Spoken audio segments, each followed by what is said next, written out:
I'm Nate G219, and this is to help it back and better. Y'all know what it is. Part 3 coming at you. First, hit that like and subscribe. Hit that channel if y'all want to help out. Still Mother's Day, guys. I'm going to go ahead and record this whole video and do all the editing I need and get this stuff up and posted. Yeah,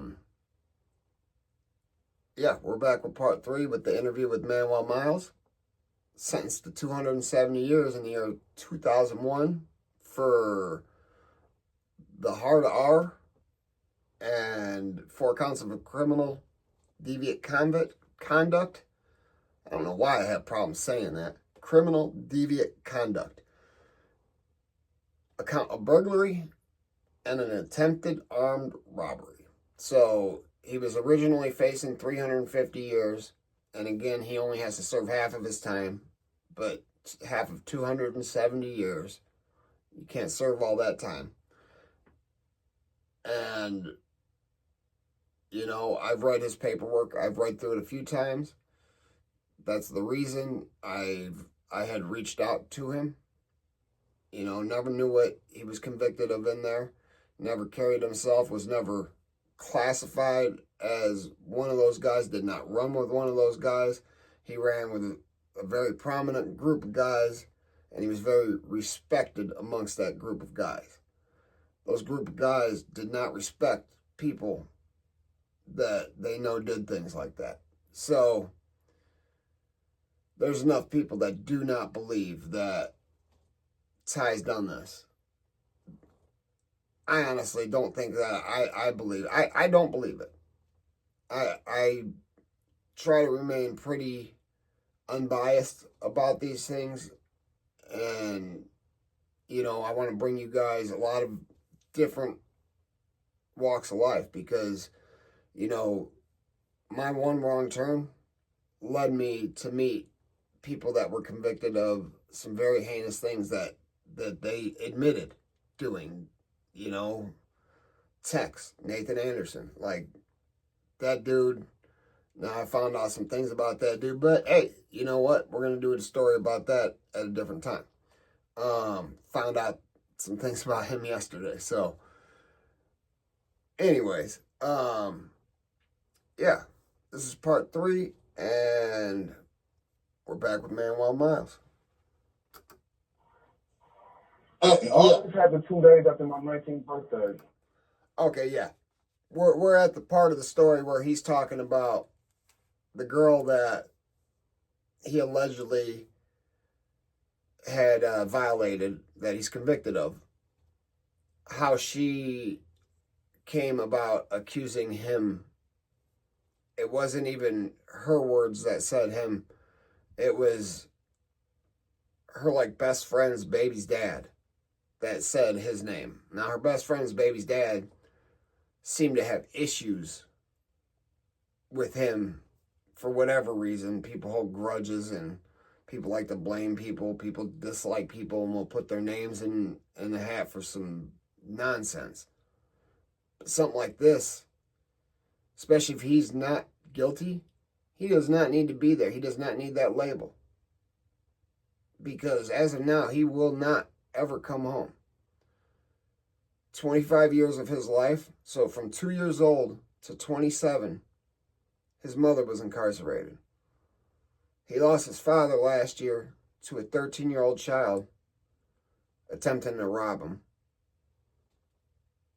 And this, now he's at the part where he's talking about how his name was put in to the mix with this offense, with this crime.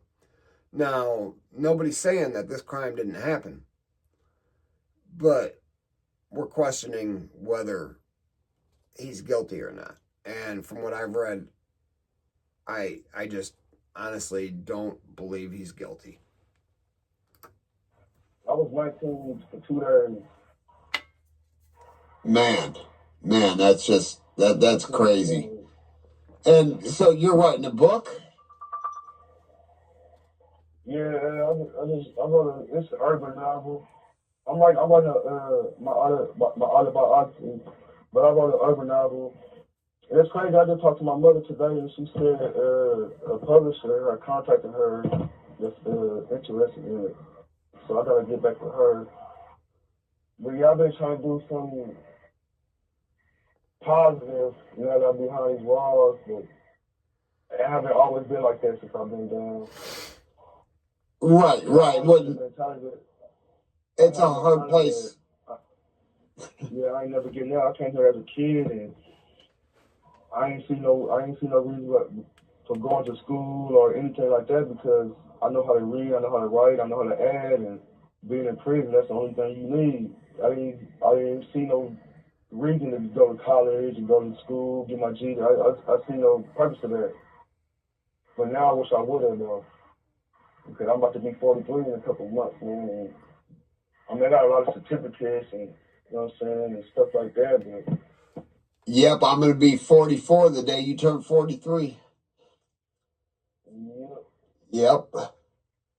In fact, that was the first reason we even started talking. We shared a birthday. Yeah.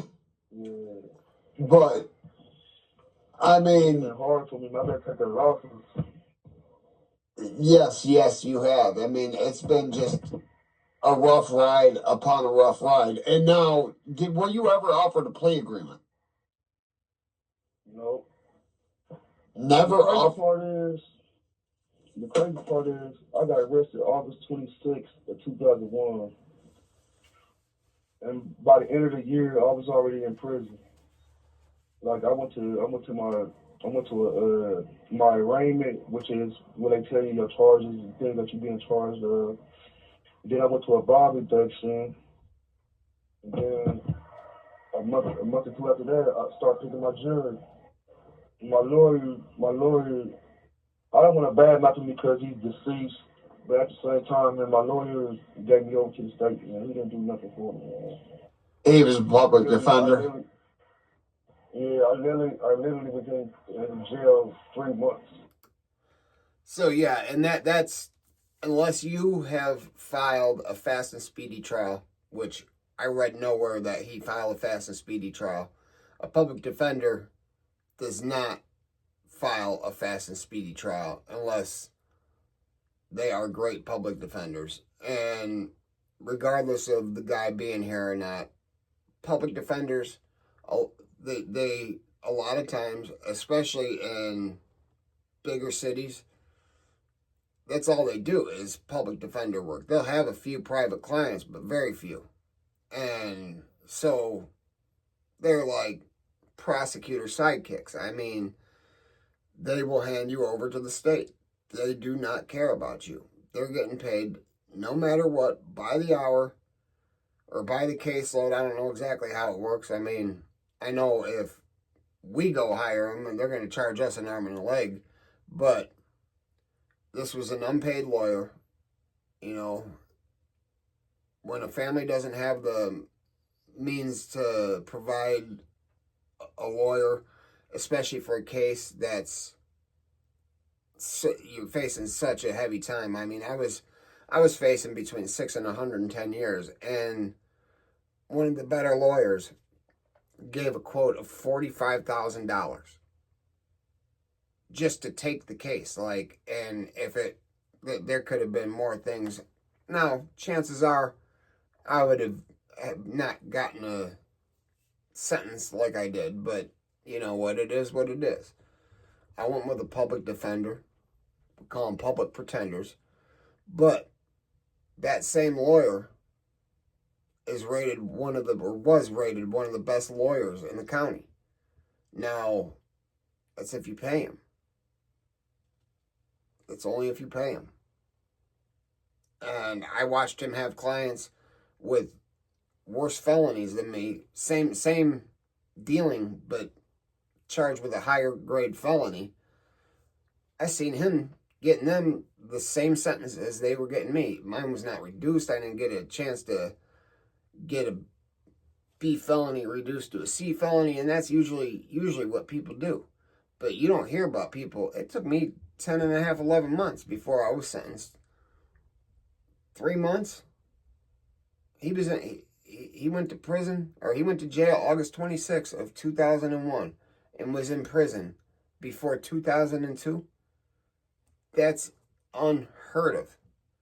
They just fast tracked him right to prison. So, regardless of guilt or innocence, at minimum, he deserves to have a fair trial. And I can guarantee anybody with half a brain that reads his paperwork will see that he was not given a fair trial. And if the DNA doesn't match, how do you convict? How do you convict? Because he has the same colored eyes? Yeah. I was facing 348 years. I was facing 348 years. I mean, I fought my $20 dope case longer than that. I mean, and then, like, the crazy part is, I told you my mama was locked up. Yeah. She wrote me and told me when I was going to trial. Like, he was communicating with my mama more than he was communicating with me. And she was incarcerated? Yeah, we was arguing through the mail because she told me when I'm going to trial. I'm like, that's impossible. There's people in here that got other cases that been in here longer than me that ain't about to go to trial yet. They had me in and out of there. So it's like they sped you along and sped you through the system because they felt they had a solid case. And it seems based on your eye color, like there's not another person in Anderson with green eyes. Right. You know, right. I know there's not a lot of black individuals with green eyes, but there are at the same time. See, that's a misconception because it really is though. There really is, yeah. Like you go to. It really is like there is. For example, the rapper from EPMD, Eric Sermon, he's black as hell and he got green eyes. I've met quite a few black guys with green eyes. It's just maybe on TV that you don't see a lot, and maybe that's people's misconception or something. But yeah, I've met at least 15, 20 different black guys, at least 10 in prison alone with green eyes. And another thing is, when the nurse got on the stand and said when she said, I just knew I was going to go home, I just knew I was going to beat the case, I knew I was going to go home. Because she said that there was no sign of penetration to her vagina, to her anus, to nothing. So I'm like, if you said I've been doing it, and she said I did this for 2 hours, so if I did this for all this time, how there is no evidence? There's no evidence. And then when I was in jail, this is what they said connecting to the crime. They said that I stole a Walkman from her. And so they started walking from her. So my lawyer told me that I immediately asked for fingerprints off the Walkman and stuff. Her fingerprints was everywhere on that Walkman, but mine was not nowhere on there. They say that they found it in my closet after I went to jail, because the day I was arrested, so many police searched the house and they didn't find nothing. So I go to jail, the police go back while I was in jail and search the house again. Now they say they found a Walkman. Okay, for one, that search was illegal because my mama was not at home at the time. Her friend was there, and he gave the information to search the house, which he had no authority to do. For one, if you don't live at that house, you can't get nobody's permission to search the house. Correct. Two, I have it in black and white that the police lied at trial, and they said that they got a search warrant to go back to search the house. Because my lawyer asked at trial, why did you go back the second time if you didn't find nothing the first time? They said they got new information about a Walkman, and they got a search warrant. To this day, I've been writing the courts trying to get a copy of that search warrant, and they keep telling me they ain't got no search warrant. So they lied at trial. And I keep telling them they planted that walkway in my mama's house. How's her fingerprints? How's her DNA? How's everything about her but nothing connected to me? So they basically saying that I wash my DNA off and just let hers everywhere. Like I can say, oh, that's my pubic hair, that's her pubic hair. You know what I'm saying? Like I can just separate the two.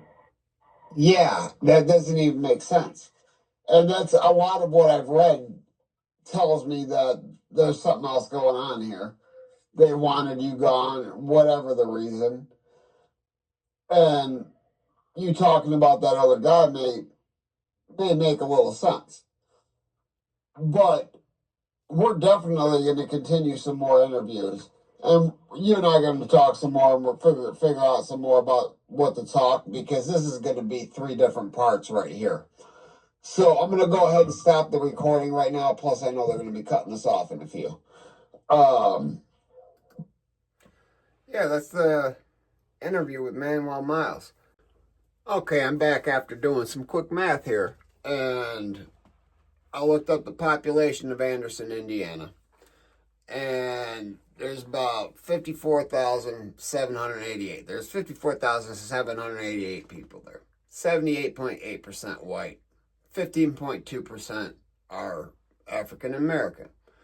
And the rest is others. Okay?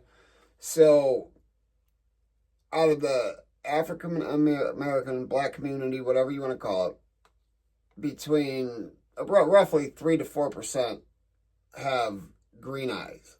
And that's about 2,000 to 3,000 people out of that possibly have green eyes just in Anderson, Indiana. So that's just to put it in perspective. Although it is a small percentage, it's a pretty large. I'm sorry, 200 some people. I'm sorry, I'm looking at the wrong number. 200 to 300 people. But that's still a whole lot of people, because there's 54,000 some odd people there. About 55,000 people out of 200 black people. 2 to 300 have green eyes. Statistically, you can't convict somebody on their eyes. Just saying. But hey, guys, I hope you liked the interview. I hope you liked the video. Always remember, never forget life's choices, because you never know what you do, where it may lead, who you may meet, what may happen. Because the place I was at, there's a lot of people that aren't humble. Manwell is one of the most humble people I'd ever met. I couldn't believe it when I heard how much time he had had. Then to read the conviction, I was just dumbfounded. I didn't believe it from the get-go. And then I read the paperwork, so I had to reach out and start correspondence with him. I had to. And I just felt that at very minimum he deserves a second trial. I didn't know any of that about the 3-month, and he was in prison. That's unheard of. But yeah, never forget life's choices, guys. But hit that like, hit that subscribe, hit that channel if you want to help out. And always remember, if they ain't hitting it, you ain't making it. Peace.